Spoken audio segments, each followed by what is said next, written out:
All right.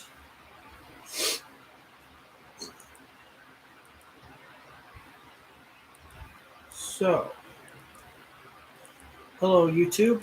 Skip the Wolf here, back with another video for your viewing pleasure. And if you saw the last video, you know I'm going to be doing a post-theater reaction of two films because today was National Cinema Day. So I figured why not do a double feature. Um, First one is the Spider-Man No Way Home Extended Edition and Thor: Love and Thunder. Because I had not seen Thor: Love and Thunder yet, so I figured today would be the right time to go see it because it's $3. So yeah, there you go. So the first movie I saw was of course Spider-Man No Way Home, the extended edition, the more fun stuff, whatever edition. It's not funny. I just saw um, that the page was not responding, so I just thought there was something. But anyway, the first movie I did see was No Way Home, Spider-Man No Way Home. That is. Here's one ticket for 11.50. I should start doing this more often, showing the tickets. Yes, so Spider-Man No Way Home. Of course, it's a great movie. Definitely good. The extended scenes, there isn't too much that's like newly added to it. There's a couple of scenes that are new. If you haven't seen it already, like you'll probably know what they are when they come. The post credits scene is different because in the last one, it was a Doctor Strange preview, Doctor Strange 2, which of course had just come out.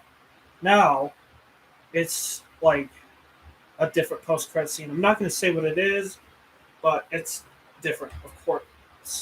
So yeah, there's some like different scenes that they like splice in. They're pretty interesting, I guess. But yeah, there's not really much that's wrong with Spider-Man: No Way Home. I honestly think it's the best out of the Tom Holland trilogy. Of course, everybody has said that, definitely. Like when I saw it last year in December, I said the same thing about it. It's a great movie. All three Spider-Mans are back. That's like there's a scene or I wish it was like all three Spider-Mans just like chatting with each other for like 2 hours and 30 minutes. Like it's a very good scene. Tobey Maguire, Andrew Garfield, because they all have good chemistry with each other.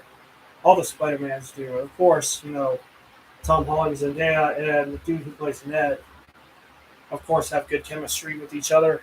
Um, Doctor Strange is good in it. And yeah, I think this is easily one of the best MCU movies ever. And the best of the Phase 4. I do plan on doing a ranking of the Phase 4 films, but that will have to wait until after I see Black Panther Wakanda Forever because that's the only one that's left out of Phase 4 right now. So, yeah, so there's a lot of good in this movie. Like, I think, like, the comedy is well written, well integrated into the story. Like, the story is, like, I like that it's like the villains come back, but they're like kind of working together, and then some people like some of the villains are against the ideas that like the heroes are like doing, like Spider-Man, trying to make them good so they can go back home and change everything and make things right. And people like the Green Goblin, Willem Dafoe, like don't like that, and Jamie Foxx's character, Electro, and all that stuff. Like that's different. That's different. I yeah, I do enjoy like the action. It feels intense. It's one of the MCU films that feels more like a movie and not just like an extended like comic or something like that. So that's what I kind of had it did with like or it doesn't feel like what I was trying to say is it doesn't feel like it's just like another Avengers. Like it feels like a lot of these have been like Doctor Strange 2 kind of felt a little bit like that. It didn't feel like it was like the best movie ever or anything, but it's good. There's good stuff about it, definitely. Um, Eternals, I feel like there is a lot more room like left um, and stuff. Shang Chi was good, but Spider Man No Way Home. Like, if you don't put this as your favorite of Phase 4, I would really like to meet you. You seem very different and interesting. So like, yeah, No Way Home is easily the best of Phase 4 and one of the best Marvel films in my personal opinion. Definitely a 9 out of 10 for sure. 4 stars, and I give it like an A minus. It's not like one of my favorite. It's not like a 10 out of 10, but it's close. It's definitely close. So, you want to go see it again? Definitely go see it. And next up, we get Thor: Love and Thunder. Of course, the other movie I saw. Um, First, the positives, I guess, because this one is a mixed bag for me, to be honest. I think Chris Hemsworth is fine, and he's fine as Thor. Like the main actors and everything, they're fine. Christian Bale's the villain, definitely interesting for sure. But it's just so like I felt really underwhelmed, and maybe that's just because I just watched a great Marvel movie. But yeah, I just didn't really feel like moved or anything by this one. And that's probably typical for.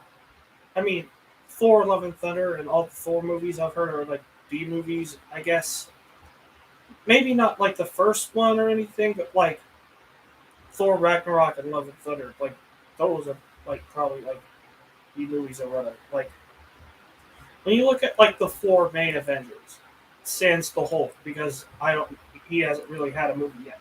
The Iron Man and the Captain America movies are definitely great movies. Winter Soldier's good, but not great. I'm not the hugest. I'm not the biggest Captain America Winter Soldier fan, or his first movie or anything. Iron Man, I do like. Thor's movies, like that's because I've not seen very much of the other Thor movies, but I don't know. This one, just like it just wasn't.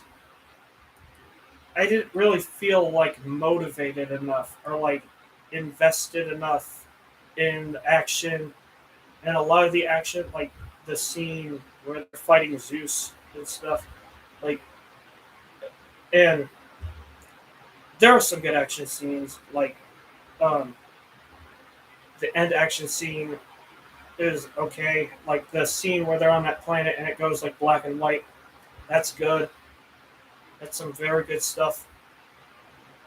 The scenes with Guardians of the Galaxy are good, and I would assume they're good because I walked out to go get food um, during before one of so I was waiting for my food and I didn't even know I missed out on the one of the Guardians of the Galaxy scene. I'm assuming that's what it was. Thankfully, though, it is coming out of Disney Plus, so I can watch it. I love the Guardians of the Galaxy, but I'm so bummed out that I missed like that. That's right up there when I saw Call of the Wild and I missed like the ending, and I'm like, wait a minute, why is Harrison Ford dead or dying in this scene? But anyway, that's beside the point. That's not the movie we're talking about. Thor: Love and Thunder. Um, I was just like kind of just the scenes with the kids and stuff when they take the kids and stuff. I was feeling a little bit annoyed, a little bit honestly, because like I was like, really, this is a plot. Like, oh, we got to go save the children. Like that's kind of lame, a little bit in my opinion. Maybe that's just me, but it's kind of just like it's kind of like oh, Thor, seeing Thor with a bunch of children. Like, what the heck? and that didn't work for me as much. Um, I do like the fact that there's Guns N' Roses in the soundtrack, spices it up a little bit. Um, Specifically, "Welcome to the Jungle" and the other songs. I'm not huge on Paradise City. They play that in this movie, but they do spice it up with some like old '80s rock and stuff. That's cool about it. And I do like the Jane Foster. I think that's her character's name. Like her story about her being with cancer or whatever, like having to deal with it. Like, that's a very like deep subject material, but it's again surrounded by stuff that I'm just like bored by, and I'm just like this isn't pulling me in as much as like Spider-Man: No Way Home, Avengers: Endgame, or even something like Shang-Chi, or like another example would probably be one of the Guardians of the Galaxy movies or one of the Iron Man movies. It's not pulling me in like any of those. Like I would, and it just doesn't really like compute in my opinion. Like there's some like people that like this movie. That's fine. Like there were scenes where people got a good reaction out of it. I guess like that's fine. And I'm looking forward to where they take the next Thor movie, if because they say Thor will return again, and so I'm expecting maybe they'll do something good with Thor, maybe like one of the other ones. Um, but as for now, it's just eh. I wasn't like moved or anything by it. And that's basically my review. It's probably my least favorite film of the year. I hate to say. I like Jurassic World Dominion a little bit better than this, and I didn't even hate that one. Like I haven't really hated a movie in a long time. I just feeling like, that's just basically what it is. I'd like Dominion a little bit more than this. I like Doctor Strange and the Multiverse of Madness a little bit more. I didn't think that movie was great, but it's just better than Thor: Love and Thunder. Um, Um, I'm I'm actually kind of struggling to think which movie is my least favorite of the MCU in general. This one or Black Widow. I'm not really that sure. Um, but if I did have a score for this film, it would probably be somewhere around the 5 to 6 region of things. 5 to 6 out of 10, somewhere around there. Might change if I give it some time. My rating could change, but that's just where it is right now. Um, and if you want to see my ticket real quick, here's my ticket. Thor 4. Definitely, I would say it's definitely worth it, especially since it was packed for obvious reasons. So, because it's $3 a ticket. And I'm glad that I did spend only $3 on this movie because it's really not one of Marvel's best, in my personal opinion. Like, if I were to pay like full price on a Marvel movie, it would probably be something like Avengers Endgame or Spider-Man: No Way Home or the first Guardians of the Galaxy. It would be something like this. I, but I'm not like one of those people. It's like, oh, it's a bit too much. Oh, it's a rental. Blah blah blah. I just think like I'm glad I spent $3 on it. So yeah, it's pretty much it for those movies. Like if you like Thor: Love and Thunder, definitely that's good. That's definitely good. You like Thor: Love and Thunder. Like I just didn't care for it all that much. I didn't think the dialogue was funny really. I mean, even though the actors have decent chemistry and stuff, even though like they act everything out pretty solidly, especially Chris Hemsworth since he's been with this Thor character for like the past decade now. Um, Even though like all those qualities are in place, like I still don't think the dialogue is especially as funny as other people would find it to be. Like this isn't. really one of the funnier, like at for a comedy that has like things of comedy. I think the Guardians of the Galaxy do it better than this movie did. It's like I do like that it's not a twist villain. It's not like um, one of those like typical Marvel movies, I guess. But it just didn't work out for me. So yeah, I'll move on to trailers now. I'm gonna start to do that more often with these videos. Um, is talk about the trailers that I got and stuff. Yeah, I got the same trailers for both movies, aside from, and the one that got switched is probably because like they usually show like the last two trailers are from the company that the movie came from. Like for example, Spider-Man, Columbia, Sony Pictures. Of course, they're going to show like two Sony trailers before that the movie starts. So yeah, the trailers for the Sony trailers, I got Lyle Lyle Crocodile and the Woman King. Um, Lyle Lyle Crocodile is the trailer that I did not get in front of Thor. Um, and it just looks like a typical, like it just looks harmless, I guess. Like if you like The Great Showman, which is from the people who made that movie, you'll probably like Lyle Lyle Crocodile a little bit when that comes out in a month. It's coming out in October. Definitely go check that out if you want. And the other trailers, Black Panther, Wakanda Forever, of course. Definitely looking forward to that. Looks epic. Black Adam. I am kind of looking forward a little bit to Black Adam.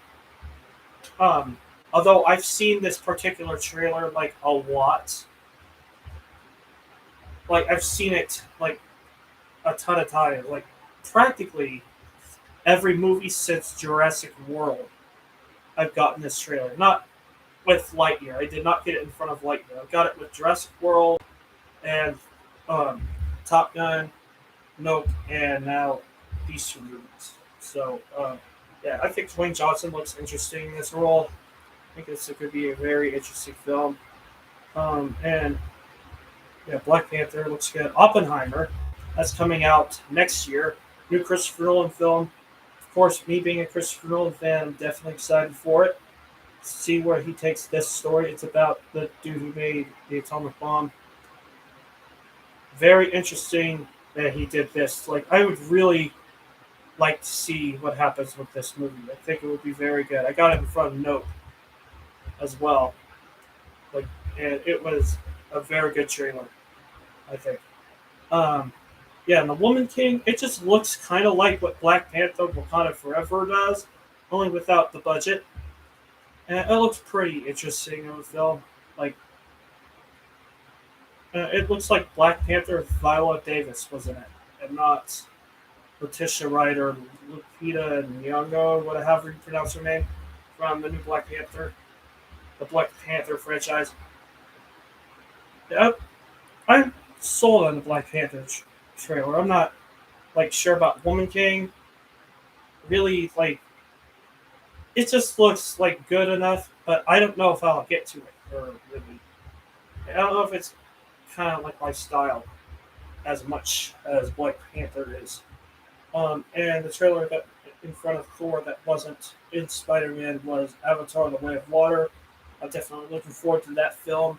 They're actually going to be re-releasing Avatar pretty soon here in a couple weeks. Actually, in a few weeks. I'll make sure that I catch that before it's too late. Definitely looking forward to that re-release, and that would definitely be um, good to finally see Avatar in theaters. Believe it or not, I did see Avatar in theaters when it came out.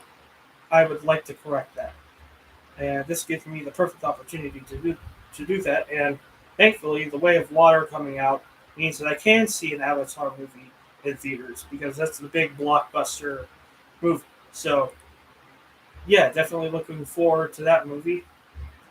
And yeah, that's pretty much it for this video. So music talk. I was initially going to do music talk today, but I'm kind of tired and my head hurts because I've been at the movie theater for like I don't know how many hours at this point, probably about 5 or 6 hours. So yeah, I'll probably end up doing a music night tomorrow night, or tomorrow, or maybe later tonight if I don't fall asleep. So yeah, it's grateful that I have that today's a Labor Day weekend because that means my media lab stuff. Um, there's a day off from that, so I come back to that on Tuesday. Uh, and I do enjoy it so far. And yeah, I enjoy doing YouTube. I enjoy talking to you about movies and stuff. So yeah, that's pretty much the video. Um, Definitely looking forward to talking about Megadeth's album. I'm not going to spoil anything. I did hear it. Um, but that will be for tomorrow. I also heard Miss May's album and the new singles from Currents and a single that was released last week from Fire from the Gods. So yeah, definitely look out for that when it comes. I promise it will come soon. So that's pretty much it for this video. Let me know what you think about anything I talked about in the comment section down below. This is Scap the Wolf signing out. Take care. Yeah.